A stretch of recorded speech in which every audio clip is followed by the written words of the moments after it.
আল্লাহকে ভালো না বাসলে কি জান্নাতে যাওয়া যাবে? জান্নাতের মালিক কে? এবার আল্লাহকে যদি আপনি ভালো না বাসেন জান্নাতে যাওয়া, আর আল্লাহকে ভালোবাসার শর্ত হলো আল্লাহ তো আসমান, আল্লাহ তো আরশে আযিমে আছেন, ঠিক কিনা বলেন? তো আপনি কি আল্লাহকে আসলে ভালোবাসেন কিনা, এর জন্য আল্লাহ আপনাকে শর্ত হিসাবে মুহাম্মদ সাল্লাল্লাহু আলাইহি সাল্লামকে রেখে দিয়েছেন। যদি আপনি আল্লাহকে ভালোবাসেন তাহলে মুহাম্মদ সাল্লাল্লাহু আলাইহি সাল্লামের নবুয়তি জীবনের 23 বছরের যে পূর্ণাঙ্গ আদর্শ সেটা আপনি বাস্তবায়ন করবেন, আমল করবেন। এরপরে আল্লাহ তাআলা আপনাকে ভালোবাসবেন, আল্লাহ আপনাকে মাফ করে দিবেন। ফাত্তাবিউনি, আমার অনুসরণ করো, আমার আনুগত্য করো। আর আমার যদি আনুগত্য করো তাহলে আল্লাহকে ভালোবাসো, আল্লাহকে ভালোবাসো, আল্লাহকে ভালোবাসো। এই জিকির করা লাগবে না। আমার অনুসরণ করলে, আমার আনুগত্য করলে আল্লাহ তাআলা তোমাদেরকে এমনিতেই ভালোবাসবে। ইউহিব্বুকুমুল্লাহ, ইউহিব্বুকুমুল্লাহ, আল্লাহ তোমাদেরকে ভালোবাসবেন আর আল্লাহ তাকে ভালোবাসবেন।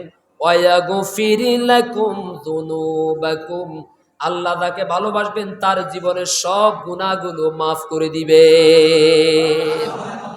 আল্লাহ যাকে মাফ করে দিবেন, আল্লাহ তাকে ভালোবাসবেন, তার কি করে দিবেন? মাফ করে দিবেন। আর আল্লাহ যারে মাফ করে দিবেন তার ঠিকানা কোথায় হবে বলেন? সবাই তো বললেন না। আল্লাহ যদি কাউকে মাফ করে দেন তার ঠিকানা কি জান্নাত নাকি জাহান্নাম? আরো জোরে বলেন।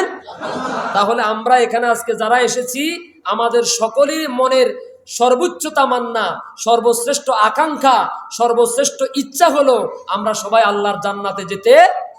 আর আল্লাহর জান্নাতে যেতে হলে আল্লাহ কি কি কাজ করলে, কি কি আমল করলে আল্লাহর ভালোবাসা অর্জন করা যায় সেই কাজগুলো করার দরকার আছে না নাই?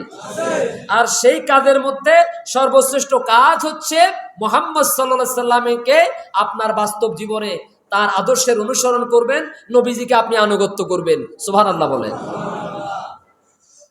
আমি গতকালকে এক জায়গায় উদাহরণটা এভাবে দিয়েছিলাম, যারা ব্যবসা বাণিজ্য করে, ধরেন কাপড় দোকানদার, মুদি দোকানদার, কসমেটিক দোকানদার, যারা এই ব্যবসায়ী, দেখবেন অনেক সময় মহিলারা হাতে করে বাচ্চা নিয়ে কাপড় দোকানে গেলে দোকানদার যারা একটু চালাক আর কি, তো তারা, বা কসমেটিক দোকানে এক কথায় ব্যবসায়ী যারা, তো বাচ্চার হাতে 10 টাকার একটা চিপস তুলে দেয়, দেয় কিনা বলেন? অথবা ছোট্ট একটা জুস 10 টাকা 15 টাকা দিয়ে বাচ্চার হাতের মধ্যে তুলে দেয়। এই বাচ্চার হাতের মধ্যে 10 টাকার চিপস দেওয়ার উদ্দেশ্য হলো বাচ্চা খুশি, মানে বাচ্চার মা খুশি হওয়া। আর বাচ্চার মা যদি খুশি থাকে, নিয়ত করছে এই দোকান থেকে কাপড় কিনবো না, যদি দাম বেশি চাই এরপরে কিনবো, অথবা দেখে চলে যাবো আরেক দোকান থেকে কিনবো।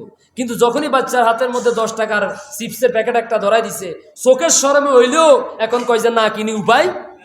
তার মানে বোঝা গেছে মায়ের মন পাওয়ার জন্য দোকানদার কি করছে, বাচ্চার হাতের মধ্যে চিপসের প্যাকেট ধরাই দিছে। মনে কষ্ট নিচ্ছেন নাকি আপনারা?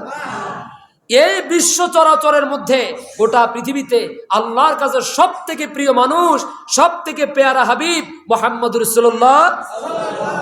সুতরাং যদি রাসূলকে আপনি সন্তুষ্ট করতে পারেন, তার আনুগত্য, তার অনুসরণ করতে পারেন, তাহলে আল্লাহর খুশি, আল্লাহর সন্তুষ্টি অর্জন করতে পারবেন।